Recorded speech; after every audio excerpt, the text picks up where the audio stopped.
Hi everyone, my name is Martha. I am 21 years old and I usually go to the Sci-Fair Barker Cypress location, but this semester I actually am going to University Park here by Cypress. I just go there because it's a little closer. It's only like 8 minutes from my house, so I'm actually close to the Cypress area. I'm like near Willowbrook and Cypress Creek High School. I don't know if anybody knows where Cypress Creek is at. That's where I went. Um, so I've actually had, I feel like, a lot of experience with children, probably from kids from like 5 to kids who are like 16. So I worked with the special needs kids at my high school, and I would just shadow. I was there for like 2 class periods. I did work with kids in daycare. Um, I was like a after school teacher, and then I was a daycare teacher, and then I did daycare for like special needs because they had like a gymnastics area. It's called K2. So they had like an after school and gymnastics area. And then there was like a program called SOAR, which dealt with like kids with special needs. And we would help them kind of just go through obstacles because, most of the kids there need help to kind of go explain everything a little more than one teacher who has like 20 kids, we could actually help them just kind of, one, actually physically help them, and then just kind of go over like the steps. Um, so I was that for a while, and then I did daycare like at a physical home for a child who had cerebral palsy. So it's kind of like a degenerative disorder with your muscles, and he just needed help really with walking and doing like this like everyday activities. So I would help with that, and then I would help with homework and all that good stuff. So I feel like I've had a lot of experiences with children. Um, so what led me to become a teacher? Honestly, I feel like I've always wanted to be a teacher since I was a little girl. I would have a dry erase board and would make up problems and be like, okay, who's gonna answer? Who's gonna answer? There was nobody there, and I would make up fake tests and I would grade it. Like I always wanted to be a teacher. But I think what really led me to become a teacher is from all the amazing teachers that I've had. Not saying that I had a bunch of them, but I can pick out like 5 teachers that I'm like so grateful that I had. And if I didn't have them, I don't know where I'd be. So I think all those amazing teachers kind of led me to become a teacher because I looked up to them so much.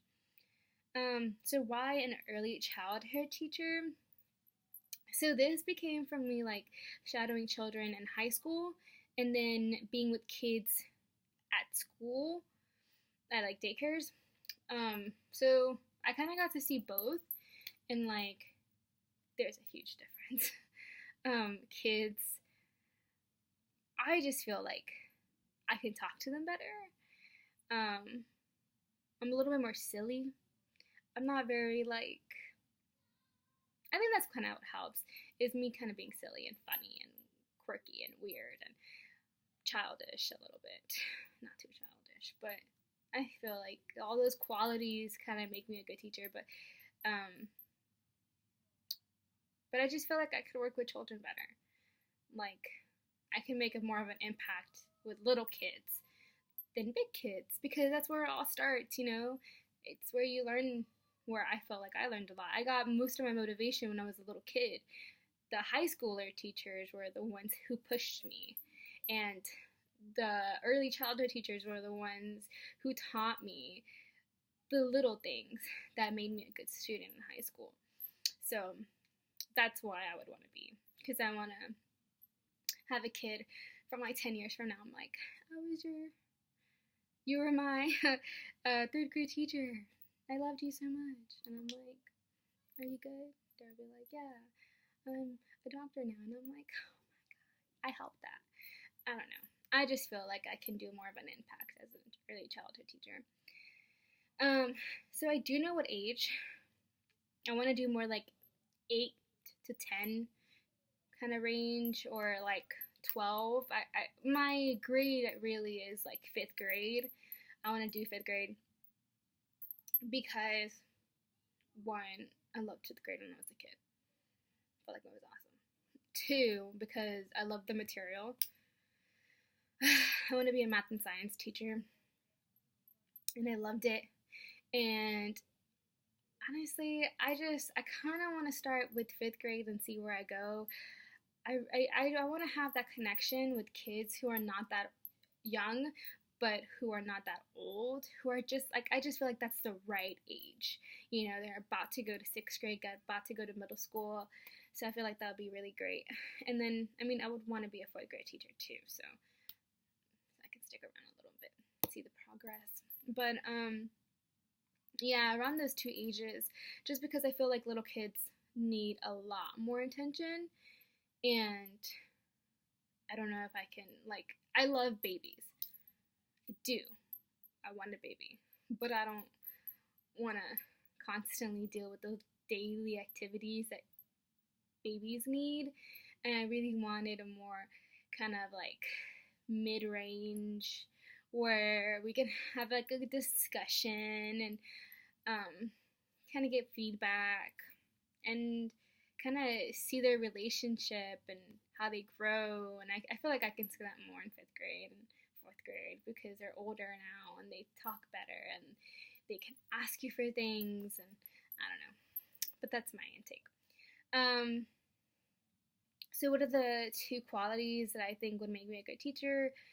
I'm very compassionate. I'm very compassionate and I'm very patient.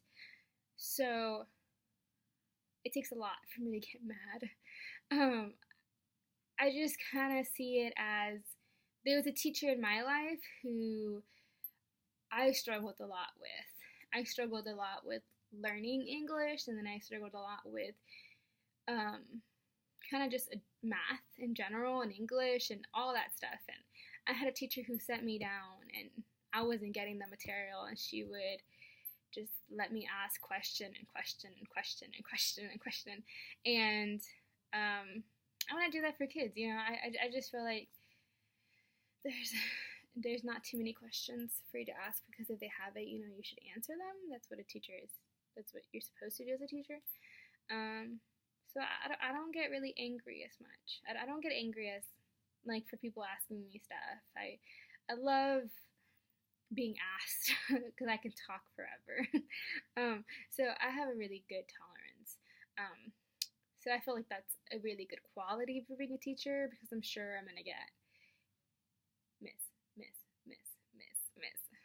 So, so I'm very compassionate. I feel like I can connect with children because I care for children. You know, I love children. Since I was a baby, I love children. Because I was a baby. But no, I really, really love children, and I think that they have this quality that you don't see in high schoolers and you don't see in middle schoolers. You see in kids who have like love and who are happy, and I love little kids. I think they just have something special. They have this innocence, and I feel like I can talk to them a little bit more. I have patience to hear them out when they have a problem. So I feel like those 2 qualities will make me a really good teacher. And I know that there's been many times in my career when I needed a teacher to talk to me and tell me what's wrong. And I can be that for another student, you know, for another kid who's going through something. I want to be there for them, like someone was there for me.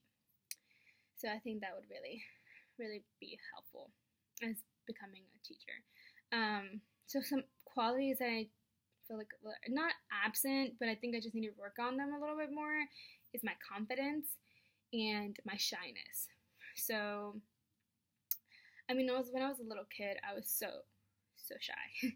And I had to work really hard to get over it.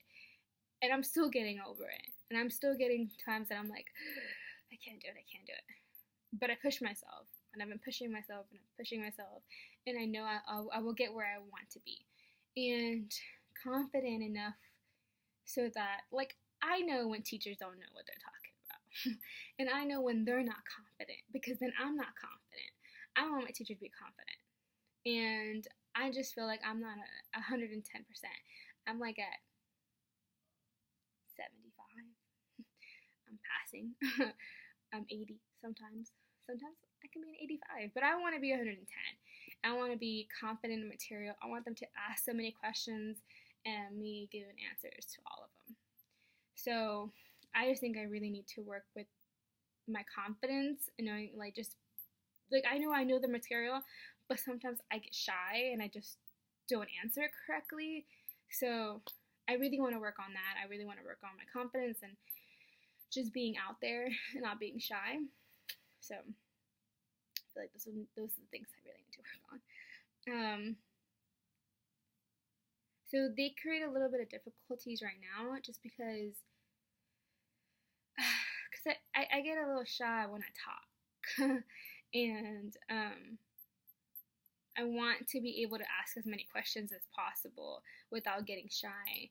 And I because I want to become a good teacher, I want to ask all those questions that I can, but then I get shy and then I don't want to anymore. So then I feel like if I get over that fear, I can become an amazing teacher. And then in the future, as a teacher, I would have all those tools. And I'm sure I'll get shy in my first day of school. I'm sure that, all that preparation that I've done, like, don't be shy, be confident, don't be shy, be confident. I'm still gonna be shy. And, but at least I know the tools that I've used, that I've learned throughout the years to become a good teacher. And I know I'll be shy in the first second, but I'm gonna roll with the punches because I'm gonna fall back on everything I learned and be confident and not shy and compassionate and patient. So I do have some questions about being an early childhood teacher. One of them is, how do you handle a behavioral problem in the classroom? So that's something I want to know, because I have different ways of, like, kind of like punishment, but not, just making a kid know that what they did was wrong. But I kind of want to get more tools. What's the best way that you can get the best outcome? Also, what are the strategies you use when talking to parents? That's a key component of being a teacher, is being able to talk to parents. And I want to know, this is probably the right way to attack the problem when you have to talk to the parent about it. This is how, don't use those words, do this. Like, I would love those tips to learn better and to be able to talk to the parents better, and for sometimes just to communicate more clear.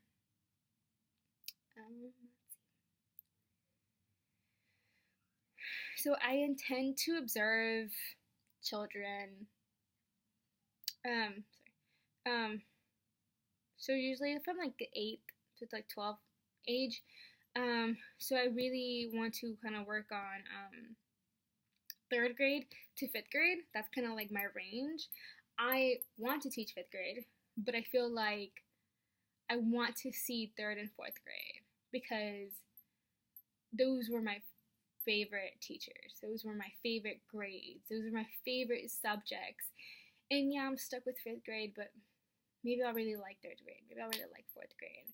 Maybe I can learn something from 3rd grade that I can use in 5th grade, So I feel like that'd be cool. And I think that's what is really cool about the field experience, that we can see other students from different grades, see the teachers, how they talk to how they talk to students progress and how they change. I'm sure I can use skills from 5th grade to teach 3rd grade, or skills to learn from 4th grade to teach 5th grade, So I feel like being well-rounded and seeing different grades can make you see differently, and you can utilize those tools for the actual grade that you want to teach. and you can see how it all started. So I think that's really cool about being able to see other grades and observing teachers and seeing how they teach, how a third grade teacher teaches, how a fourth grade teacher teach, how a math teacher teach, a language arts teacher, so all that's pretty. Um, I would really want to utilize those tools how they all teach, because technically each person teaches differently, and some teachers can make you, how they teach makes you more focused on what they're saying. And I don't want my kids to be focused. I don't want them to be like going down and falling asleep on me. I want to find ways to get them energized and want to learn my material. So that's kind of what I want to learn, how I want to utilize it. I want to see how they interact with the children, how they make, boring material into fun material, how they make the material easier to learn, so that when I am a teacher, I can use those tools for subjects that are harder to teach to kids, and I can use those tools and be like, well, this is how they did it. I can try it that way and see if they can understand it better. If not, I have this other method, and all these kind of tools that I will be learning when observing and field experiences. So that's how I would utilize my tools and the tools and things I've learned. So I think what I hope to gain out of this the most of my field experience is really, I want to see the atmosphere. I know how the atmosphere is as being a student, but I don't know how it is for being a teacher. And like a teacher teaching content that it's like math and science. Like I've never done that before, and I'm so excited, and I really want to see how the kids look at the teachers, how the teachers look at the kids, and their interaction with each other, because I think that's the most special part, is like a student and their teacher and their relationship. Like I will never forget my third grade teacher, like forever. I will never forget my fourth grade language arts teacher and my relationship with her, and I can't wait to see that and how they gain that, and because you don't gain that relationship like this. There's so many steps to take and to gain that trust. So that's something I really look forward to learning and seeing. I am really looking forward to see how they discipline, because that's something that I want to kind of help. But I think that kind of goes to my confidence. Sometimes, like, I just need to be assertive and be like, no, and be very strict. And I want to see their ways of doing it, their ways of being assertive, because I think that would be a really, really good tool, because you're not going to get angel kids. So I want to learn how they present material, what the different methods are of teaching, how they talk to teachers, other teachers. But I really just hope to learn more about the interactions between other students, the interactions between the teachers, because that's such a key component into being a teacher at all. And I just really, I'm really looking forward to building those relationships and learning how to build stronger ones. So when I'm a teacher, I can figure out how to dig deep in a child and figure out what's wrong and be there for them as their anchor if needed. So, that's what I look forward to. I can't wait to hear your all's responses, and I can't wait to learn more about you guys. Alrighty, bye guys.